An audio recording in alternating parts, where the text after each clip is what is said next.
Muy bien, vamos a iniciar con una oración. Bondadoso Padre, gracias te damos en esta tarde. Nos reunimos nuevamente. Te agradecemos por este sábado bendito, glorioso, que hemos disfrutado tu presencia. Queremos que tu Espíritu Santo dirija esta reunión en esta hora. Que lo que estudiemos hoy sea de beneficio espiritual para cada uno de nosotros, especialmente en este tiempo en el que estamos viviendo. En el nombre de Jesús te lo agradecemos. Amén. Muy bien, el tema que tenemos para hoy es un tema que tiene que ver con el ministerio de los ángeles, en el plan de la redención, porque nosotros sabemos que aunque la palabra ángel significa enviado, un mensajero, por ejemplo, en este tiempo del fin, Dios manda un mensaje a todo el mundo a través de 3 ángeles. De la misma manera que Satanás utiliza 3 espíritus a manera de rana, que son espíritus de demonio, dice el Apocalipsis, para mandar un mensaje también al mundo entero, pero es un mensaje distorsionado. Entonces, esos 3 ángeles representan al pueblo de Dios llevando el mensaje del tiempo del fin. Pero vamos a ver cómo bíblicamente y según el espíritu de profecía, los ángeles tienen una parte activa en lo que es el plan de la redención. Primero que tenemos que averiguar ahora mismo, sabiendo que ya Cristo ascendió al cielo como ser humano, según dice la palabra, y Cristo está en la actualidad llevando una etapa de juicio, el juicio investigador en el cielo ante la presencia del Padre, según Daniel capítulo 7, versículo 13, Cristo fue ante la presencia del Padre. Vimos a Cristo entronizado en su ministerio sacerdotal, cuando estudiamos la fiesta del Pentecostés. Vamos a ver también hoy cómo los ángeles se manifiestan allí. Pero entonces, como Cristo es el arcángel, según dice Daniel, y dice Judas en el capítulo 1, versículo 9, Cristo es el arcángel Miguel, el que es como Dios porque es arcángel. La palabra arc, ARC, quiere decir el primero. Arquitecto, primero, el primero en la construcción, arqueólogo. Entonces, cuando dice arcángel, es el primero entre los ángeles, no porque él sea un ángel, sino porque, aunque se manifestaba como un ángel visiblemente, lo que está indicando que él era quien dirigía a los ángeles, la máxima autoridad. Pero cuando Cristo se hizo humano, dice a sus discípulos, es necesario que yo me vaya y voy a enviar al otro consolador. Si el Señor dejara solo a sus hijos en esta tierra, o a los seres humanos todos, Satanás se ha ensañado contra los seres humanos, le tiene odio a los seres humanos, porque nosotros, siendo seres creados inferior a los ángeles, como dice el salmista David, fuimos hechos poco menor que los ángeles. Sin embargo, nosotros vamos a tener vida eterna. Y él que fue creado como el más poderoso de todos los ángeles de la hueste de Jehová, entonces ya va a ser eliminado completamente. Fue derrotado en la cruz y Dios lo destruirá para siempre. Entonces él ha manifestado un odio hacia el pueblo, hacia los seres humanos, aún desde la creación, antes de la creación en el cielo, porque no se le permite en esa etapa. Entonces Dios, cuando envía a Jesucristo, su Hijo, para que haga esa obra en favor del ser humano, y Cristo asciende al cielo y es entronizado el día del Pentecostés para comenzar su servicio sacerdotal, entonces sucede una escena que la vamos a tocar en un momentito en Apocalipsis capítulo 4 y capítulo 5. Pero antes que eso vamos a hacer la base del estudio. Hay alguien que se va a encargar entonces de manejar a los ángeles en la tierra. Cristo dijo, es necesario que yo me vaya, entonces enviaré el otro consolador para que esté con ustedes. Entonces, el ministerio de los ángeles es fundamental porque entonces los demonios podrían actuar a sus anchas, pero Dios se lo impide. Entonces, los ángeles de Dios están designados a cada ser humano para que le protejan. Por eso que dice, el ángel de Jehová, que es Jesucristo, acampa alrededor de los que le temen y los defiende. Entonces los ángeles tienen una obra fundamental en el plan de la redención y en la protección de los seres humanos. Muy bien. ¿Qué está pasando? Primero tenemos que ver que el Espíritu Santo, que es la persona que Cristo ha designado o que fue designado por Dios para hacer esta obra en la tierra, Y él es el que maneja a los ángeles, el que dirige a los ángeles, los que llevan las informaciones, los que llevan nuestras oraciones al cielo, que entran al santuario. Nosotros a veces tenemos alguna dificultad en entender que el Espíritu Santo es una persona, es la tercera persona de la deidad. No quiere decir que sea inferior.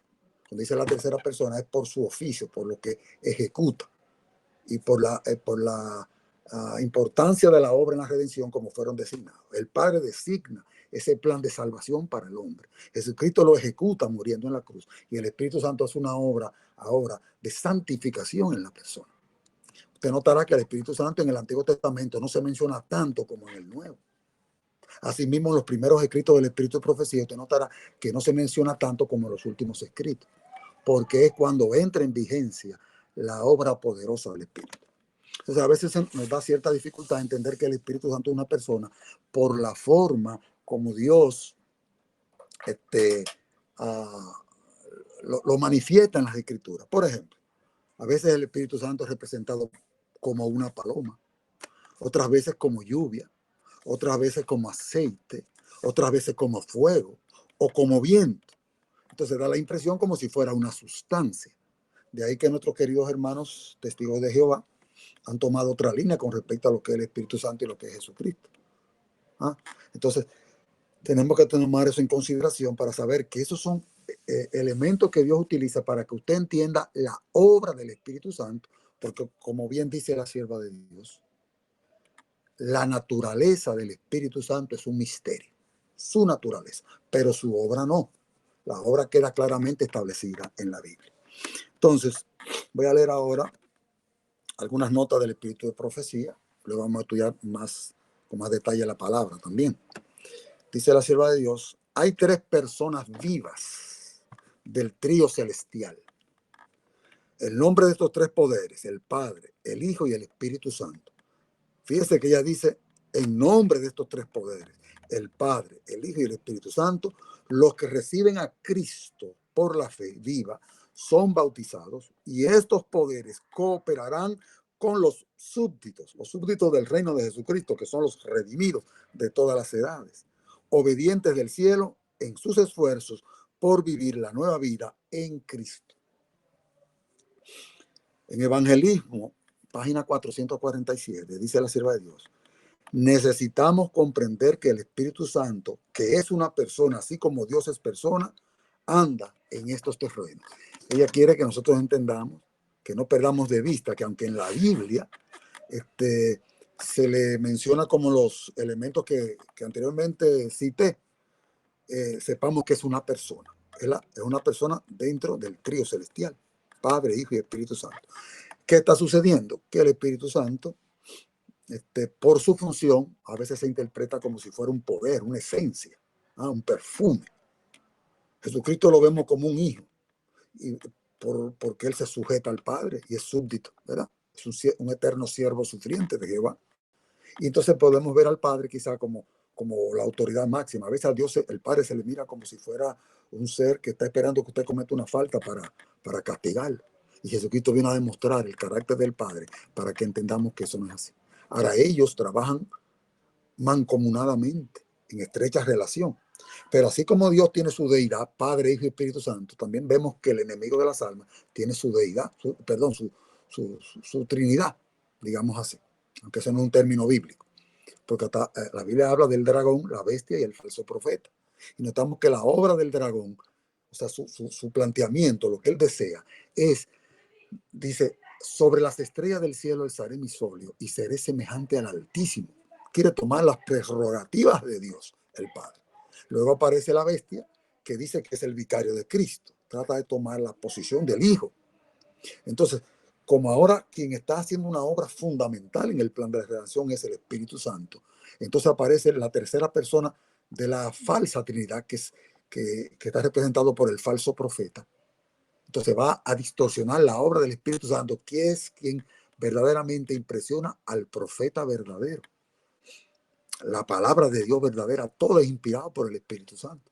Entonces la obra del Espíritu Santo es la que se está distorsionando en este momento. Por eso es que usted nota que en el mundo Hay tanta ignorancia con respecto a la obra del Espíritu y se le plantea de una forma que no es exactamente como la Biblia lo describe. Luego leemos aquí, dice, el Espíritu Santo es una persona. Estoy leyendo el Evangelismo, página 447, continúo leyendo. Porque testifica en nuestros espíritus que somos hijos de Dios. Él es que testifica. Cuando se da ese testimonio, lleva consigo su propia evidencia. En estas ocasiones creemos y estamos seguros de que somos los hijos de Dios. El Espíritu Santo tiene una personalidad. De lo contrario, no podría dar testimonio a nuestros espíritus y con nuestros espíritus de que somos hijos de Dios. Debe ser una persona divina. Además, porque en caso contrario no podría escudriñar los secretos que están ocultos en la mente de Dios. Es el único ser que puede escudriñar la mente de Dios. Entonces no puede ser menos que Dios. Imagínese usted si es así. En la página 448 del Evangelismo también dice lo siguiente. El príncipe del poder del mal no solo puede ser controlado por el poder de Dios, en la tercera persona de la deidad, el Espíritu Santo. Y así aparecen muchas más citas que hablan con respecto a la personalidad del Espíritu Santo. Ahora bien, ¿qué pasa en nuestro caso específico? ¿Por qué estamos definiendo el Espíritu Santo? Porque Él es la persona de la deidad que se encarga de la misión de los ángeles en favor nuestro. Mire, dice la sierva de Dios lo siguiente. No estoy leyendo ahora Hechos de los Apóstoles, página 42. Hechos de los Apóstoles, página 42. No es esencial para nosotros ser capaces de definir con precisión qué es el Espíritu Santo. Cristo nos dice que el Espíritu es el consolador, el Espíritu de verdad, el cual procede del Padre.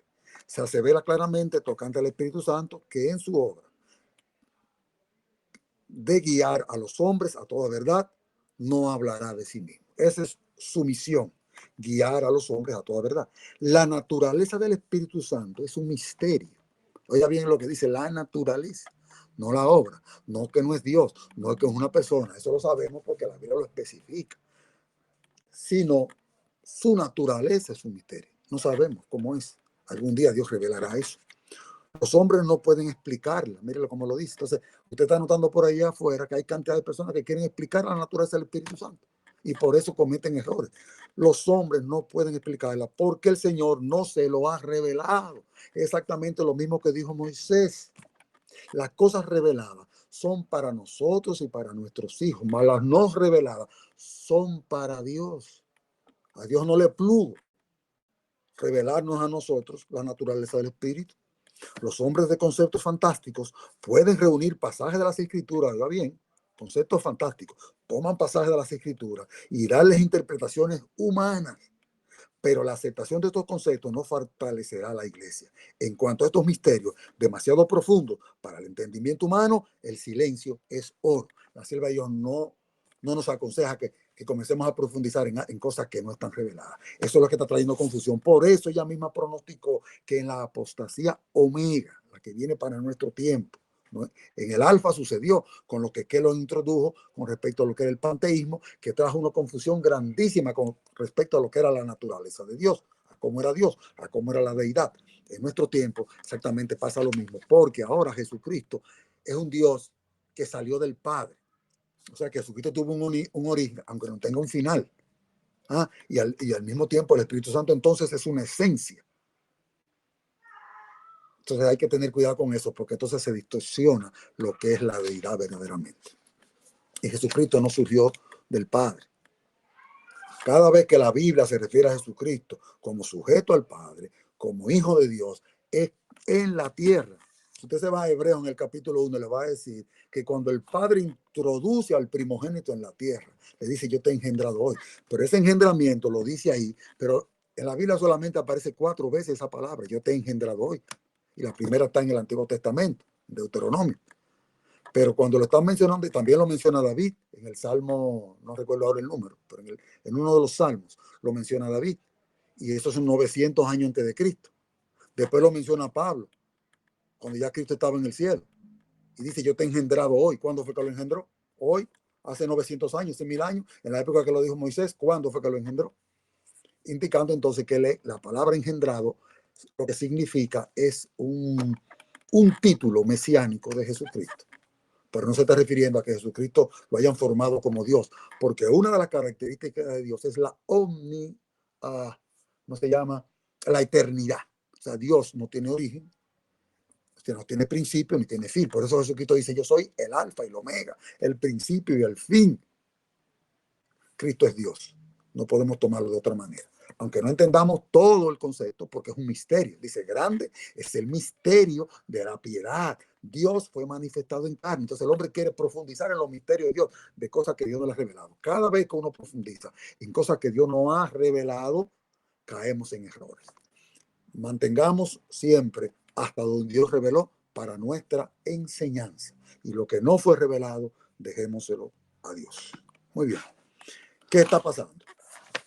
Lo que pasa es que según en Apocalipsis, en el capítulo 4, está pasando una escena en el cielo, cuando Cristo acababa de cumplir su obra en la tierra, cuando él dijo: consumado es, hecho es. Ya había cumplido la obra de la redención, la primera etapa, que consistía en que tenía que vivir una vida perfecta y luego tenía que morir. Por eso en el capítulo 4 de Apocalipsis usted va a encontrar que allí está reunido el concilio celestial ante el que Satanás acusó a Jesucristo. Estaban todos allí reunidos. Y dice que allí estaba el Padre. Dice también que allí estaban los 4 seres vivientes, estaban los 24 ancianos, estaban los 7 espíritus de Dios, estaban allí reunidos, pero no aparece el Cordero por ningún lugar, no aparece Cristo. En el capítulo 5 encontramos esos mismos personajes, pero pasa lo siguiente. Mire lo que está pasando. Dice: vi en la mano derecha del que estaba sentado en el trono un libro escrito por dentro y por fuera, sellado con 7 sellos. Y vio un ángel fuerte que pregonaba a gran voz: ¿quién es digno de abrir el libro y desatar su sello? Pero ¿qué pasa? Hay un problema serio. Porque cuando el ángel dice eso en el capítulo 5, los mismos personajes que estaban en el 4 aparecen aquí, pero se dan cuenta de que el Padre tiene en la mano un libro sellado. Pero para desatar ese libro, tenía que aparecer un personaje que tuviera la dignidad para abrir el libro. Y la condición era una: no porque al Padre le faltara dignidad. Y el Espíritu Santo, que estaba allí también presente, dice que estaban los 7 Espíritus de Dios que representan al Espíritu Santo, tampoco le faltaba dignidad, pero era que había un ingrediente que tenía que cumplirlo para poder desatar el libro. ¿Cuál era? Dice él: y ninguno, versículo 3, ni en el cielo ni en la tierra, ni debajo de la tierra. O sea, mire bien, ni en el cielo estaba, ni estaba en la tierra, ni estaba debajo de la tierra. ¿Dónde estaba? Podía abrir el libro, ni aún mirarlo. Oiga, nadie. Ese libro que el Padre tenía en la mano. Y estaba el concilio allí reunido, 24 ancianos. Es un tribunal que está allí. Los 4 seres vivientes, que son los seres excelsos, ¿ah? Son querubines ante la presencia de Jehová. También estaban allí los 7 espíritus de Dios. Y estaba el Padre. ¿Qué está pasando? Y dice Juan: y yo lloraba mucho, porque no se había hallado a ninguno digno de abrir el libro, ni de leerlo, ni de mirarlo. ¿Dónde? Ni en el cielo, ni en la tierra, ni debajo de la tierra. Y uno de los ancianos me dijo: no llores. He aquí que el león de la tribu de Judá, ahí está el personaje, la raíz de David, ha vencido para abrir el libro y desatar su sello. O sea, que había una situación que darse para que pudiera resolverse este problema. Entonces él le dice: no te preocupes, no sigas llorando. Ya apareció quién es el león de la tribu de Judá. Dice que ha vencido. Venció el pecado. Por eso cuando Cristo venció a Satanás en la cruz, dijo: consumado es. Ya había vivido la vida perfecta, ahora tenía el derecho a morir. Porque si Cristo no vivía una vida perfecta y moría, quedaba en la tumba. ¿Usted sabe por qué la tumba no pudo retener a Jesucristo? Porque Jesucristo no tenía pecado. No podía retenerlo. La muerte no podía retenerlo, porque Cristo no tenía pecado. Sigue diciendo Juan: y miré y vi que en medio del trono y de los 4 seres vivientes, ahora apareció el personaje, en medio del trono donde estaba el Padre, y de los 4 seres vivientes, que son los querubines, y en medio de los ancianos, los 24 ancianos, que son los representantes de todos los mundos, estaba en pie un cordero como inmolado. Ahí está la clave. Era el león de la tribu de Judá, pero que era un cordero inmolado, muerto, que fue muerto no por sí, sino por el pecado de la humanidad. Ese era el que podía. que tenía 7 cuernos y 7 ojos, los cuales son los 7 espíritus de Dios, enviados por toda la tierra. Ahí está el caso. Hasta ahí quería llevarlo. Es un tema amplio. Solamente quería llevarlo a que en el momento en el que Cristo aparece, porque Cristo no estaba en el cielo, ni estaba en la tierra, ni estaba debajo de la tierra, Cristo había vencido, después de los 40 días, iba de camino al cielo. En esos, después que pasó 40 días en la tierra y de camino al cielo, sucede esta escena porque el Padre lo está esperando. Y cuando Cristo entra por los portales celestiales, el día del Pentecostés, entonces eso fue 10 días después, ¿verdad? Que él ascendió. Cristo es entronizado en el lugar santo para comenzar su obra sacerdotal en el santuario celestial. Pero ¿qué pasa? Que en el mismo momento cuando Cristo es ungido, según lo dice, vamos a leerlo ahora para que no haya duda, para que usted vea, lo que no terminemos lo terminamos la semana que viene. Pero para que no haya duda, nos vamos al libro de Hechos, en el capítulo 2, y vamos a ver la respuesta al asunto, porque notamos que allí dice que inmediatamente esto sucede, los 7 espíritus de Dios fueron enviados a la tierra. En ese momento es que el Espíritu Santo desciende a la tierra, ahí es que lo mandan a que haga la obra, porque Cristo dijo, es necesario que yo me vaya, y cuando yo me vaya les voy a enviar el otro consolador. O sea, fue Cristo que lo mandó. Vamos a leerlo aquí, porque Pedro lo dijo en Hechos, en el capítulo 2. Lo dice claro, vamos a leer. Mire cómo dice. Voy a cortar, ¿no? Porque estos temas son demasiado largos. Pero en el versículo 33 dice, a, a este Jesús resucitó Dios, de lo cual todos nosotros somos testigos. Después que murió, dice Pedro, Cristo resucitó, de lo cual nosotros somos testigos, porque ellos lo vieron. Así que, exaltado por la diestra de Dios, es cuando a Cristo lo están entronizando, exaltado por la diestra de Dios, y habiendo recibido del Padre la promesa del Espíritu Santo. ¿Quién dice Pedro que recibió la promesa del Espíritu Santo? Jesucristo. Por eso el Espíritu Santo es símbolo del aceite. ¿Por qué? Porque los sacerdotes y el sumo sacerdote era ungido con el aceite de la unción santa, según dice Éxodo en el capítulo 31. Ese aceite de la unción santa se le echaba al sumo sacerdote por la cabeza, le bajaba por la barba, le pasaba por los vestidos y se desparramaba en los pies. Y el estrado de los pies de Jesucristo es la tierra. Por eso usted ve que cuando llega a los pies, el Espíritu de Dios llega a la tierra. Porque aquí Pedro me está diciendo que habiendo recibido del Padre la promesa del Espíritu Santo, ha derramado esto que vosotros veis y oís. Pedro está diciendo que quien recibió la promesa del Espíritu Santo fue Jesucristo para ser entronizado, para como ser humano comenzar a oficiar en el cielo en favor nuestro y ante la presencia del Padre. Cristo no está actuando como Dios, Cristo está actuando como ser humano en beneficio nuestro. Por eso es que Él extiende su mano, Padre, mi sangre, que yo derramé por ellos. Y el Padre entiende eso. Porque Cristo no está defendiendo a nosotros como ser humano, porque como ser humano venció a Satanás. Entonces aquí dice claramente, habiendo recibido del Padre la promesa del Espíritu Santo, fue Jesucristo. Cristo fue ungido con el Espíritu Santo. Él ha derramado esto que vosotros veis y oís.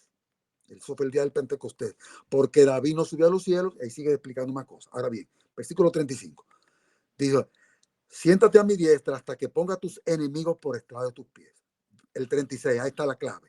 Sepa pues ciertísimamente toda la casa de Israel, que a este Jesús a quien vosotros crucificasteis, Dios le ha hecho Señor y Cristo, o sea, Rey y sacerdote. Eso es lo que eso significa. En ese momento Cristo estaba siendo entronizado, fue ungido con todo el Espíritu Santo para que realizara esa obra como ser humano. Entonces el Espíritu de Dios, que tiene una conexión directa con Jesucristo, desciende a la tierra a hacer la obra que ya Cristo no podía hacer en este momento porque se había sujetado a la naturaleza humana. Entonces el Espíritu Santo cae a la tierra para comenzar entonces a trabajar con los ángeles en favor de los seres humanos.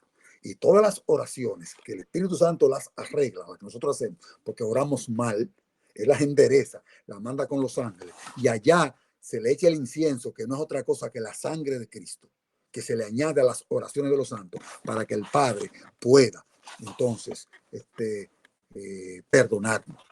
No por nuestros méritos, sino por los méritos de la sangre preciosa de nuestro Señor Jesucristo, como lo dice Pablo en Hebreos capítulo 8 y el capítulo 9, que es por eso, por la sangre preciosa de nuestro Señor Jesucristo, que entró una sola vez en el santuario para que nosotros podamos tener eterna redención. Ahí que podemos ser redimidos. Se cumple lo que se llama la ley de la redención. Muy bien. Según el Salmo 8.3, 8, del 3 al 8, dice lo siguiente. Quiero leerlo. Mire lo que dice. Cuando veo tus cielos, obra de tus dedos, la luna y las estrellas que tú formaste, digo, ¿qué es el hombre para que tengas de él memoria? Y el hijo del hombre para que lo visites. Le has hecho poco menor que los ángeles. Eso es lo que le estaba diciendo ahorita. Por eso que Satanás se ha ensañado. Porque nosotros siendo menor en potencia que él, vamos a tener vida eterna por Jesucristo.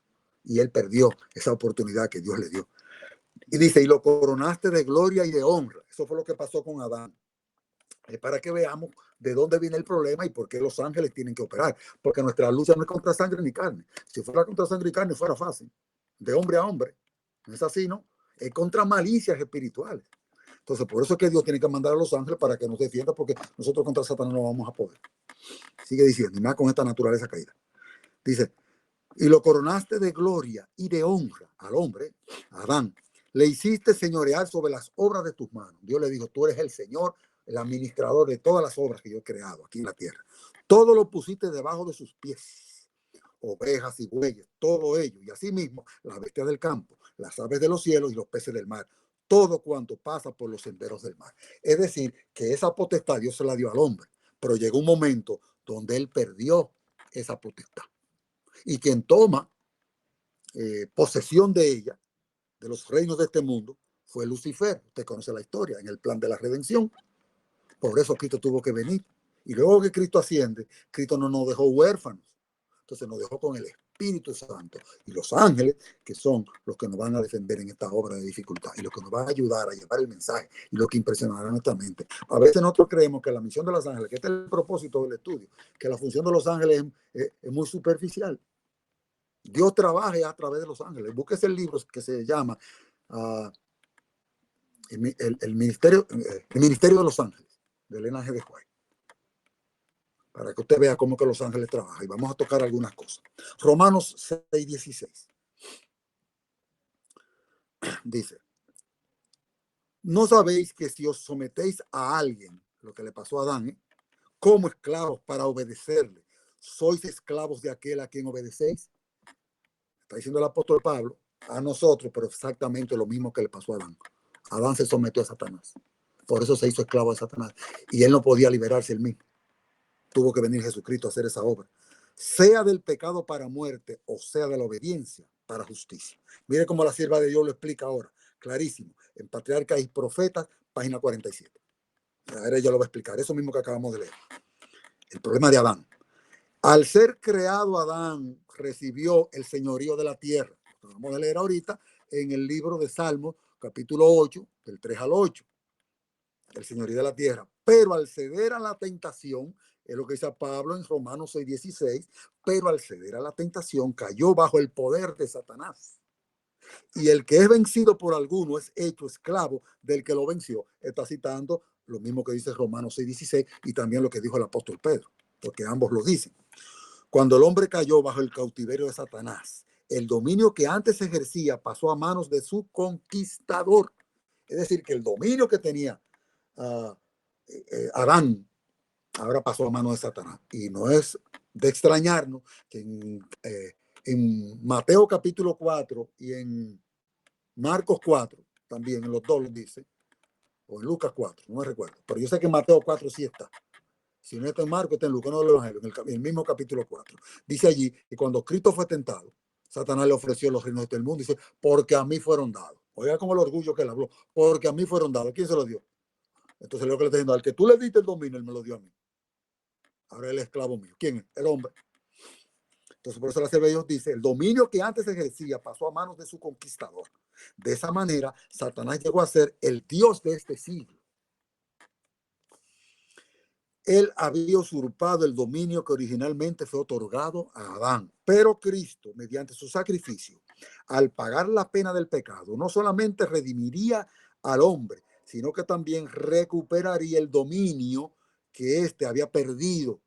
Todo lo que perdió el primer Adán sería recuperado por el segundo, o sea, por el segundo Adán. Cristo es el segundo Adán. Y todo lo que él perdió, Cristo lo recuperó. Pero si usted se goza, usted quiere gozarse, váyase a ver cuando Cristo y Adán se encuentran. Ese dominio Cristo se lo devuelve a Adán y lo vuelve, dice la sierva de Dios, a su primitiva soberanía. se lo devuelve. Ese es su hijo. Fíjese, cuando usted busca la genealogía, usted va a notar que la Biblia dice Abraham, que fue hijo de fulano, fulano, que fue hijo de fulano, y siga bajando, y siga bajando. Cuando llega Adán, dice Adán, que fue hijo de Dios. Y Cristo fue que lo creó. Y Cristo le va a devolver a Adán esa primitiva soberanía que él perdió, que Satanás se la quitó. Pero él vino a luchar. Así como Cristo luchó contra el rey de Persia, en el capítulo 10 de Daniel, cuando él no podía, Gabriel mismo no podía, con lo que estaba sucediendo allí, Miguel tuvo que descender y poner a Satanás en cintura, porque se estaba oponiendo al cumplimiento de la profecía. Y eso es lo que Cristo siempre hace. Él es que pelea por nosotros. Búscalo donde quiera, en cualquier profecía. El que va a estar en el medio es Jesucristo. Con los jóvenes hebreos es Jesucristo. En el foso de los leones es Jesucristo. Siempre es Jesucristo que está allí, porque Él es el que nos defiende. Nosotros no tenemos poder para luchar contra el enemigo. Pero si nos agarramos de Cristo, dice la sierva de Dios, oiga qué cosa tan interesante. La mente del hombre, unida a la de Dios, es omnipotente. Así que tenemos que sujetar nuestra mente a Dios, nuestra voluntad. Muy bien, estamos mirando ya la escena previa a lo que está sucediendo allí. Sigamos viendo. Lucas en el capítulo 4, ahí es que estaba. Era Lucas, le dije ahorita, no me recordaba bien, pero es Mateo y Lucas. Los dos están en el capítulo 4, del 5 a 7. Mire lo que dice. Le llevó el diablo a un alto monte y le mostró en un momento todos los reinos de la tierra. Se lo mostró. Lo llevó a Jesucristo. Lo cargó, se lo llevó, porque Satanás es un ángel. Cristo era un ser humano en ese momento. No está actuando como Dios. Satanás lo toma y lo lleva para tentarlo. Y allí le muestra todos los reinos de este mundo. Y miren lo que dice. A ti daré toda esta potestad y la gloria de ellos, porque a mí me ha sido entregada. ¿Quién se lo entregó? Al mismo que Dios se lo había dado primero, Adán. Y a quien quiero la doy. Yo te la voy a dar, pero ¿qué era lo que él estaba tratando? Cristo, pero tú viniste a la tierra fue a buscar estos reinos que Adán lo pidió. No, yo te lo voy a dar, solamente tienes que adorarme. Qué trampa. Y Cristo no cayó en eso. Porque él ofreció primero los reinos a los que Cristo vino. No te preocupes, yo te lo voy a dar si postrado me adorares. Ahí hay un doble problema porque quería adoración que no le corresponde. Solamente Dios puede ser adorado. Pero también le está ofreciendo a Dios los reinos que legítimamente le tocaban porque Adán se lo entregó y Cristo todavía no lo había vencido. Pero ¿qué es lo que Satanás esperaba? Que como Cristo todavía le quedaban 3 años y medio, que eso fue el principio de su ministerio, le quedaban 3 años y medio, y había vivido una vida perfecta, Dios se la sirve Dios, deseado a toda la gente, hasta ahí, tenía 30 años de vida perfecta, que Satanás no lo pudo hacer caer. Ya nada más le quedaban estos 3 años y medio. Dice, déjame ver si lo hago caer antes de que complete el siglo que le corresponde, porque 3 años y medio después Cristo tenía que morir. Pero para poder morir, en el plan de la redención, según Levítico, en el capítulo 22, tenía que ser un cordero perfecto. Y Cristo hasta el momento era un cordero perfecto, pero si caía aquí, ya no iba a ser un cordero perfecto. Entonces ya se dañaba la ley de la redención y nosotros no podíamos ser redimidos si Cristo fallaba. Entonces Cristo le dijo, no, Cristo está solamente al Señor tu Dios adorarás y a Él solo servirás. Y Cristo no cayó en ese gancho que Él le tiró, un gancho fuerte. Entonces, ¿qué pasa? Cristo vino a buscar los reinos de la tierra. Bueno, pues, es muy fácil. No, hombre, tú no tienes que morir, toma los reinos. Pero si Cristo caía en eso, ya no tenía el derecho a morir sin derramamiento de sangre, no hay remisión de pecados. Entonces nosotros nos perderíamos.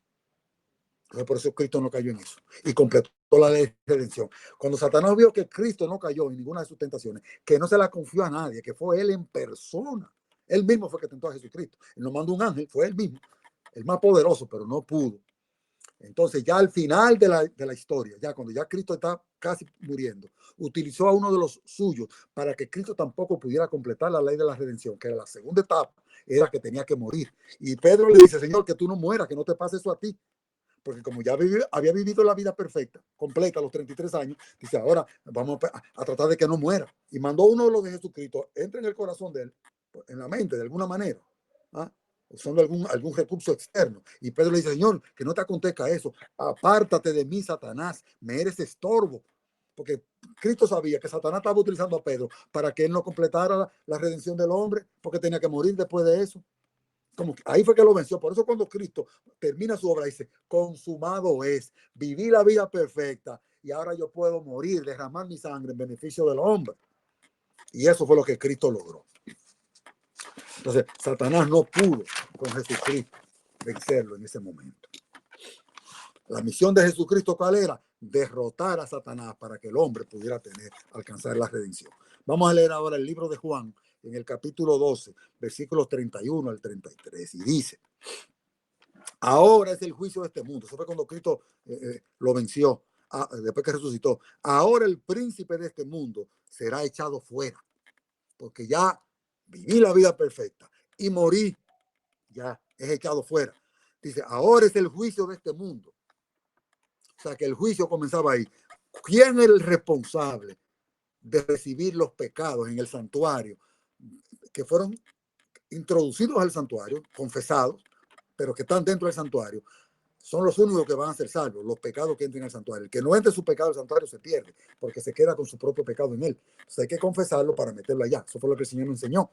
Entonces luego que los pecados son confesados sobre el Cordero verdadero que es Jesucristo, su sangre es la que nos cubre. Entonces luego esos pecados son tomados y se los pasan a Azazel, símbolo de Satanás. Por eso aquí dice, ahora el juicio de este mundo, cuando Cristo murió en la cruz. Ahora yo voy a hacer el juicio, y cuando yo haga ese juicio, esos pecados de todos mis hijos que lo han confesado, se le van a pasar a Satanás. Ahora él va a ser juzgado. En ese momento ya Satanás quedó condenado. Su gracia acabó. Aunque ya Dios sabía que él había terminado, Dios le dio oportunidad. Y recién en la cruz, cuando Cristo muere, los seres inteligentes de otras galaxias comprendieron la magnitud del pecado de Satanás, porque ahí Dios lo dejó que ellos vieran cómo él obraba. Y mataron al dador de la vida, los demonios, junto con los secuaces humanos. Y si yo fuera levantado, ¿cuándo Cristo fue levantado? Está diciendo lo que Moisés dijo. Si yo fuera levantado ahí en la cruz, es lo que él está diciendo, a todos atraeré a mí mismo. Y decía esto dando a entender de qué muerte iba a morir. Porque cuando Cristo muriera en la cruz, alcanzaba al más vil de los pecadores y podía redimirlo ante el Dios excelso, porque él era Dios y era hombre. Vamos a ver cómo la sierva de Dios magistralmente explica eso en el deseado de toda la gente, en la página 706. Dice, Cristo no entregó su vida hasta que hubo cumplido la obra que había venido a hacer, la vida perfecta. Hasta que él no cumpliera esa obra, no iba a entregar su vida. Y con su último aliento, ahí muriendo, exclamó, consumado es. Fíjate que todo lo que le habían dicho desde el principio no es interpretación particular. La Biblia y el espíritu de profecía. Pasa que ya yo lo he leído, entonces, ¿verdad? Se lo estoy notificando. Fíjese cómo la sierva de Dios lo dice clarito, lo mismo. Esta es la sabiduría de Dios, porque es que un párrafo tan cortito dice algo que usted se tiene que pasar explicándolo horas en eso, o estudiando, porque es la revelación del Espíritu de Dios. Eso no es al azar. Consumado es. La batalla había sido ganada. ¿Qué batalla? La batalla contra el enemigo para redimir el hombre. Esa es la ley de la redención. La batalla había sido ganada. Su diestra y su brazo santo le habían conquistado la victoria. Como vencedor, plantó su estandarte en las alturas eternas, que gocen de los ángeles. Todo el cielo se asoció al triunfo de Cristo. Satanás, derrotado, sabía que había perdido su reino. Con ese alarde que él fue donde Jesucristo, porque a mí ha sido entregado. Cristo le dijo, ahora el reino es mío. Y yo se lo voy a dar a quien le corresponde. Y se lo va a devolver al hombre en la persona de Adán. Entonces oí una gran voz en el cielo que decía, ahora ha venido la salvación, el poder y el reino de nuestro Dios y la autoridad de su Cristo, o sea, de su ungido, porque ha sido lanzado fuera el acusador de nuestros hermanos. Ahí fue que Satanás fue lanzado fuera. Estoy leyendo Apocalipsis capítulo 2. Fue cuando Cristo lo venció. O sea, ya Dios sabía que había sido echado fuera antes de que Cristo fuera juzgado. Y Cristo, antes que Satanás fuera juzgado. Y Cristo muerto en la cruz. Sí, ya Dios lo había dicho, porque ya Dios mira el presente como si fuera el futuro, como si fuera el presente. Para Dios era así, ya lo había visto. Pero en el momento que eso se cumple, cuando Cristo lo vence, ya lo leímos ahorita en el deseo de toda la gente. Sigue diciendo, Cristo ha sido lanzado, y la autoridad de su Cristo, porque ha sido lanzado fuera el acusador de nuestros hermanos, Satanás, al que los acusaba delante de nuestro Dios día y noche.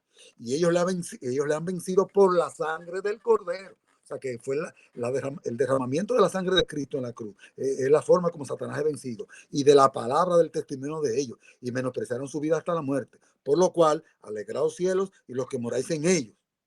Ay de los moradores de la tierra y del mar, porque el diablo ha descendido a vosotros con gran ira, sabiendo que tiene poco tiempo. Después que él fue vencido, dice, bueno, ya, no hay nada que hacer, me queda poco tiempo, vamos a ver cómo yo acabo con esta humanidad. Y eso es lo que él está haciendo. Ahora bien, Cristo lo vence a él y luego, en el día del Pentecostés, manifiesta su autoridad, la autoridad que el Padre le confiere para redimir al hombre. Como Cristo se sujeta al Padre, según 1 Corintios en el capítulo 15, voluntariamente, como dice allí el apóstol Pablo, él se sujetó, luego a él le sujetarán todas las cosas, claro, exceptuando aquel que le sujetó a él todas las cosas. El único que no estará sujeto a Jesucristo por la eternidad es el Padre, porque Cristo se sujetó a él para siempre. Y Cristo vivirá como ser humano para siempre, aunque eso no le quita la autoridad que tiene como Dios. Y el Padre es quien autoriza a Jesucristo a cada una de las etapas que él tenía que desarrollar después que se hace ser humano. Por eso cuando Cristo resucitó por la potestad que el Padre le dio. Fíjese que Dios envió un ángel. Vamos a ver ahora el ministerio de los ángeles. Estamos haciendo la introducción. Comenzamos y luego seguimos la semana que viene. Pero note bien esto.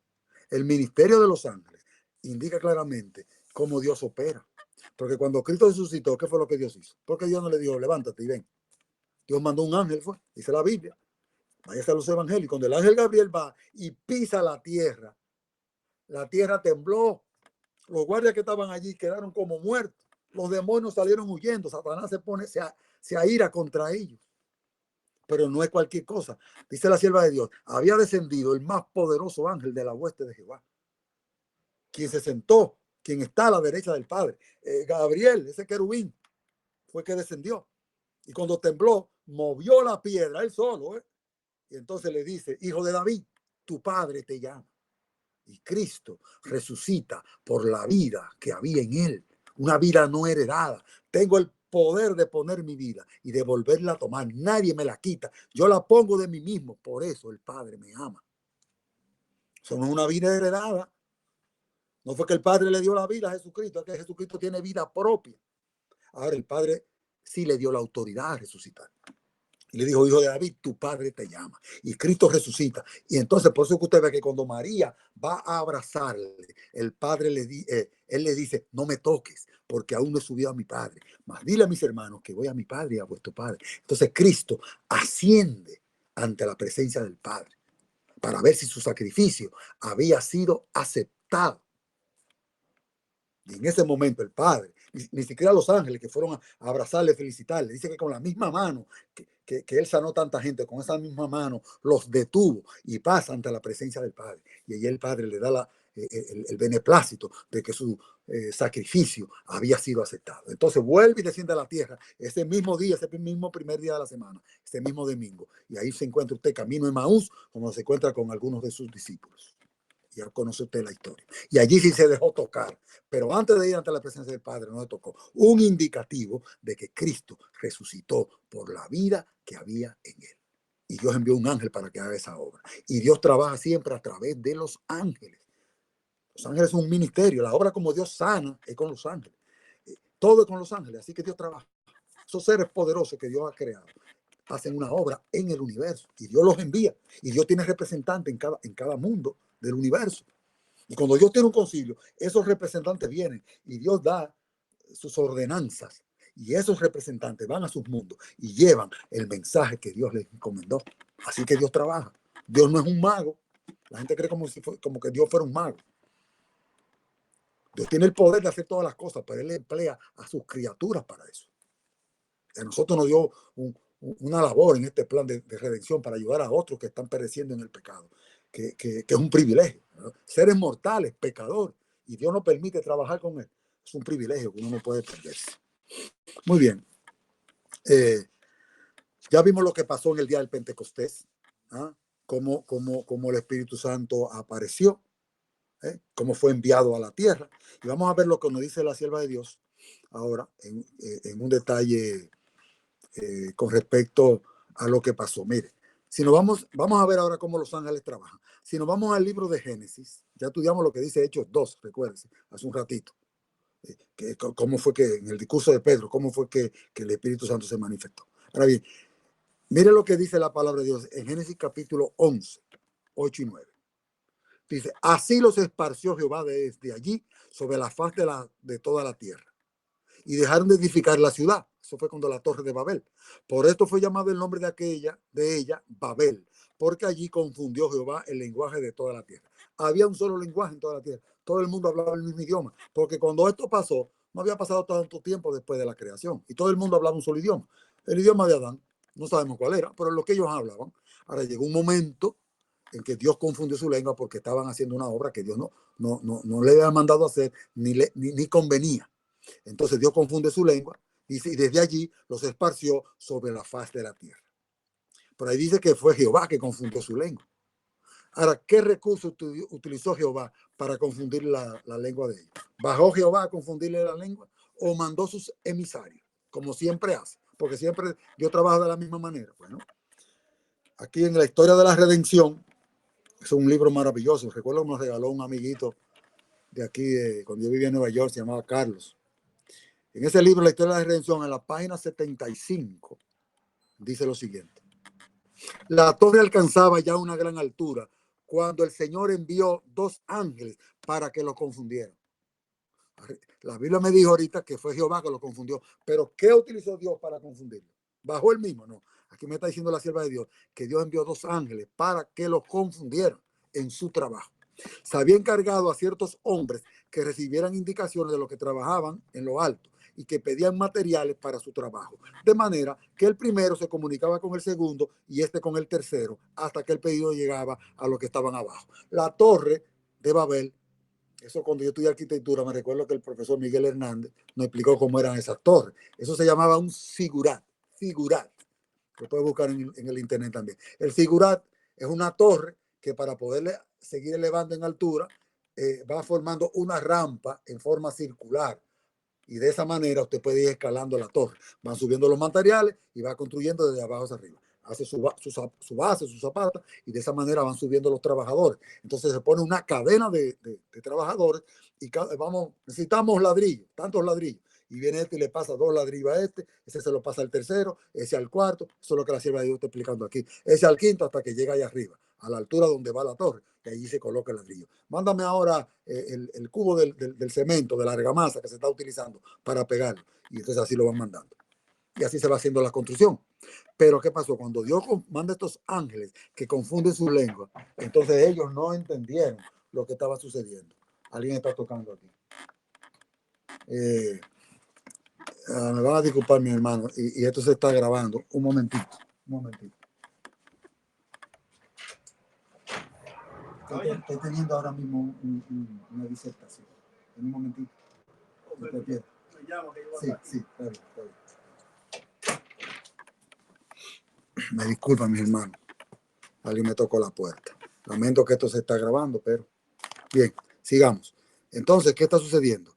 Dice aquí, los ángeles confundieron sus lenguas y cuando el pedido llegó a los obreros que estaban abajo, se proveyó material que no se había pedido.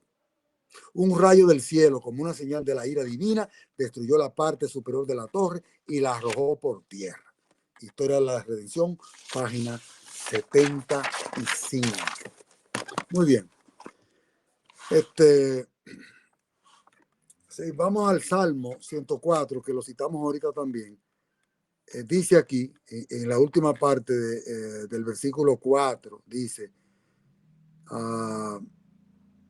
el que anda sobre las alas del viento, el que hace a sus ángeles espíritu, sus ministros al fuego flameante. Esa es la comparación de cómo son los ángeles. Por ejemplo, hay otra versión que es la nueva versión internacional, que lo dice de esta manera: el que pone las nubes por su carroza, el que anda sobre las alas del viento, el que hace a los vientos sus mensajeros, y a las alas flamas de fuego sus ministros. Esa es una comparación de los ángeles y de la forma como Dios trabaja. Como que Dios manda esa información como si fuera por el aire, pero realmente lo que Dios está mandando son los ángeles. Esa es la misma obra que Jesucristo hizo en la tierra, cuando mandaba un mensaje por el aire, digamos así, pero realmente quienes ejecutaban la orden eran sus ángeles, los que estaban aquí en la tierra. Y recuerde que de la misma manera Jesucristo dijo una vez, si yo quiero, yo llamo, le hablo a mi padre y me manda aquí ángeles para que acabe con esto en un instante, cuando Pedro le cortó la oreja al siervo. O sea, que es un mecanismo que Dios utiliza, el de enviar los ángeles. Muy bien, no sé qué tiempo me queda, vamos a seguir hasta que suene el pitito. Y luego la semana que viene, si es necesario, continuamos. Muy bien.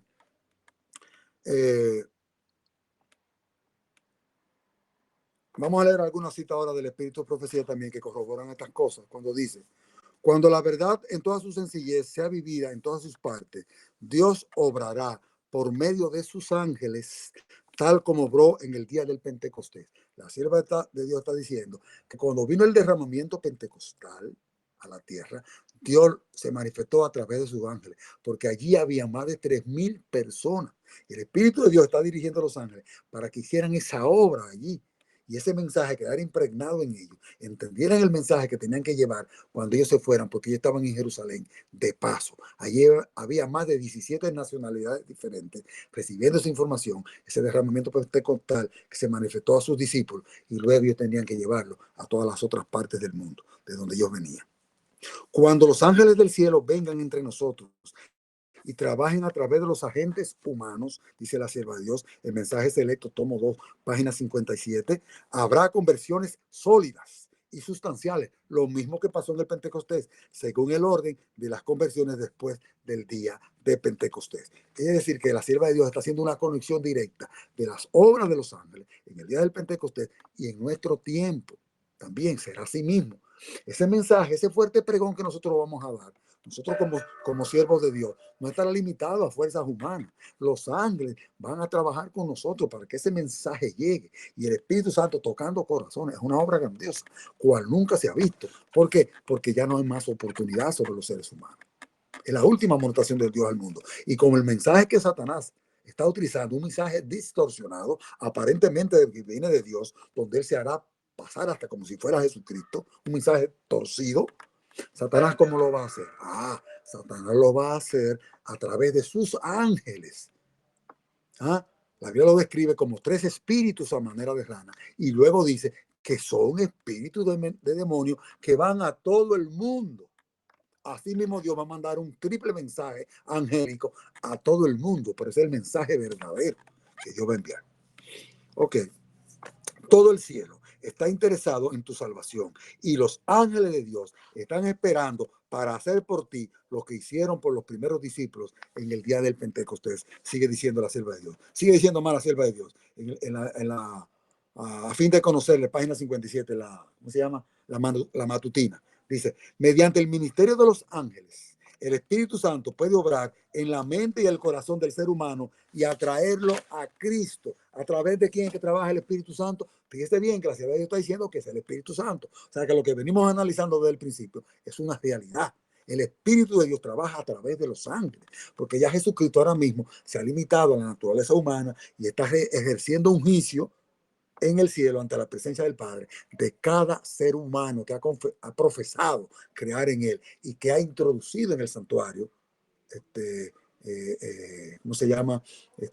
Sus pecados confesados, que ha profesado creer en Cristo. Y allí se va a saber si mantuvo su dignidad o no, si será considerado justo por la sangre de Cristo o si la sangre de Cristo no lo va a cubrir. Ya eso lo determina Jesucristo y el Padre allí en el cielo. Y el Espíritu Santo está haciendo una obra aquí para salvar al hombre, una obra fundamental, porque sin la ayuda del Espíritu Santo y los ángeles que están en nuestro medio, nosotros no pudiéramos llegar a eso. A veces usted siente esa sensación rara que uno le da a veces cuando el Espíritu de Dios está presente al lado de uno y los ángeles están trabajando. Usted no lo ve, pero sí están trabajando. Muy bien. Testimonio para la iglesia, tomo 5, página 449 dice. Está comentando lo que dice Segundo de Reyes 6, 17 al 18. Vamos a leer a Segundo de Reyes primero para que sepa qué es lo que la sierva de Dios está comentando allí. Está comentando lo siguiente. Dice, y oró Eliseo, el profeta, que vino después de Elías, y dijo, te ruego, oh Jehová, que abras tus ojos para que vean. Entonces Jehová abrió los ojos del criado y miró, y aquí que el monte estaba lleno de gente de a caballo y de carros de fuego alrededor de Eliseo. Ahí es que él dice, para que vea que son más los que están con nosotros que los que están contra nosotros. Y cuando él abrió los ojos, porque él creía que ellos estaban solos, el siervo, y cuando Eliseo le dijo, te ruego, Señor, que abra los ojos, y